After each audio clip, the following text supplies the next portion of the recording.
ভারতীয় জনতা পার্টির ৪৬তম প্রতিষ্ঠা দিবস ও আজ রামনবমী দুটোই পালন করা হচ্ছে একদিকে মহাসমারোহে আনন্দের সাথে।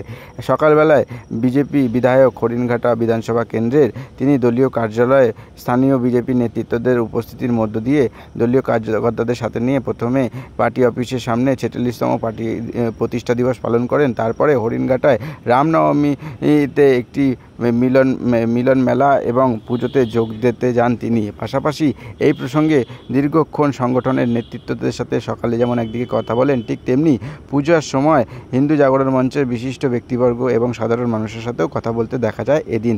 আর এই প্রসঙ্গে হরিণঘাটা বিজেপি বিধায়ক সংবাদ মাধ্যমের প্রশ্নের উত্তরে তিনি এটাও জানাচ্ছেন বর্তমান সরকার কি পরিস্থিতি রয়েছেন এবং এই যে রামনবমী উপলক্ষে কি জানাচ্ছেন আমাদের ক্যামেরায়। আসুন শুনে নেব তাদের কাছ থেকে সরাসরি এই প্রসঙ্গে।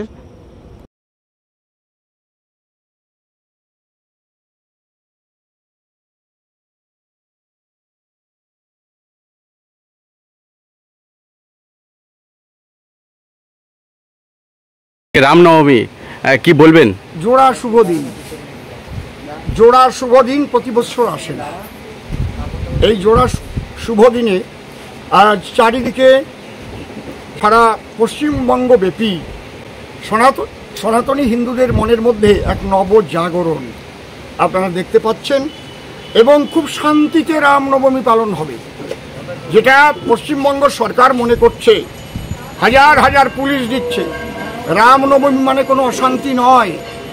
দেখবেন আমরা কখনো কোনো রকম কোনো বিদ্বেষমূলক স্লোগান দেই না। আমরা জয় শ্রীরাম বলি, ভারত মাতা কি জয় বলি, এছাড়া কোনো রকম আর অন্য কিচ্ছুই বলি না। আমিও চাইব যদি কোনো রাষ্ট্রবাদী মুসলমান হয় তিনিও রামনবমীতে যোগ দিতে পারেন, কারণ রামচন্দ্র হচ্ছে ভারতবর্ষের মর্যাদা পুরুষোত্তম শ্রী শ্রী ভগবান রামচন্দ্র। আমরা সেই রামের একটা আদর্শ, রামের একটা দর্শন, রামের জীবনটাই একটা আদর্শ না?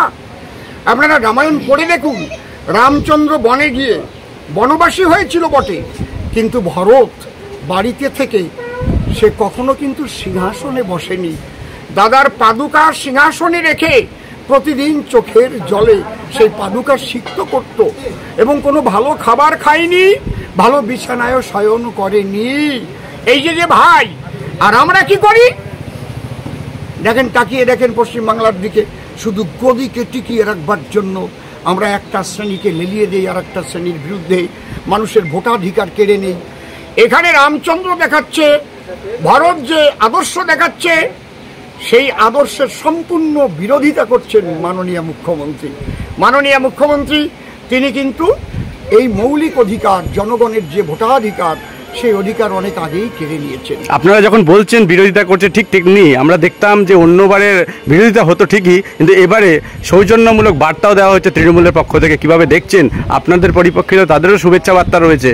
তারা বলছে রামের বিরোধীরা আমরা নই, তারা ধর্ম নিয়ে রাজনীতি করছেন। আপনারা একটা শোনেন, একটা গান আছে জানেন আমার দাদা পরীক্ষিত বালার, ঠেলায় না পড়লে বিড়াল গাছে ওঠে না, ঠেলায় না পড়লে বিড়াল গাছে ওঠে না। যে মুখ্যমন্ত্রী জয় শ্রীরাম শোনার সঙ্গে গাড়ির থেকে নেমে বলছে আমাকে গালাগালি কে দিল রে, আমাকে গালাগালি কে দিল রে, তিনি সৌজন্যবোধ দেখাচ্ছেন রামের প্রতি। লজ্জাবোধ হয়, আমার লজ্জাবোধ হয়। যে মুখ্যমন্ত্রী দাঁড়িয়ে রেড রোডে দাঁড়িয়ে বলতে পারেন হিন্দু ধর্ম গন্ধা ধর্ম হয় না, সেই মুখ্যমন্ত্রী সৌজন্য বোধ দেখাচ্ছেন। উনি বুঝতে পেরেছেন যে 70% মানুষ যদি পশ্চিমবাংলায় ঐক্যবদ্ধ হয় তাহলে ওনার গদিটা আর থাকবে না। শোনেন, ওনার গদি আর নেই বেশি দিন, কারণ 26,000 চাকরি তো বাতিল হয়েছে, আগামীতে প্রাথমিকে আরও 60,000 চাকরি বাতিল হতে যাচ্ছে এবং উনি ওনার ক্যাবিনেট সহ জেলে যাবেন। আপনি লিখে নিন, কারণ ওনারাই কিন্তু রেজুলেশন পাশ করে এই ঘুষ খাবার জন্য 6,000 থেকে কয় হাজার এটা ভ্যাকান্সি তৈরি করেছিল স্পেশালি। তাতে মমতা ব্যানার্জি মাননীয় মুখ্যমন্ত্রী, তার স্বাক্ষর রয়েছে। ক্যাবিনেটের সমস্ত মন্ত্রী জেলে যাবে, কারণ আমরা শুধু চাকরি চলে গেছে তার জন্য কিন্তু আমরা আনন্দিত না। আমরা চাইব যোগ্যদের চাকরি আবার ফিরে পাক, আমরা তার জন্য লড়াই দেব। ভারতীয় জনতা পার্টি 26-এ এলে যোগ্যদের বেছে বের করে আমরা তাদের চাকরি দেব।